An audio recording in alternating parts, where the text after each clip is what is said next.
మిరపకాయలు మజ్జిగలో ఊరేసుకొని రోజు 3 డేస్ అయితే చేంజ్ చేసుకుంటా వేయాలండి.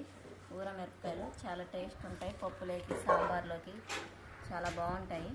మీరు ఒకసారి ట్రై చేయండి. మజ్జిగలో ఊరేసుకొని 3 డేస్ మళ్ళీ ఎండకేసి మళ్ళీ మజ్జిగలో వేసి అట్లా 3 డేస్ ఊరబెట్టాలి. తర్వాత మనం ఇంకా డ్రై చేసేసుకుంటే సరి అయిపోతుంది. మజ్జిగ గిన్నె కూడా ఈ గిన్నె ఇది నేను చూపించండి.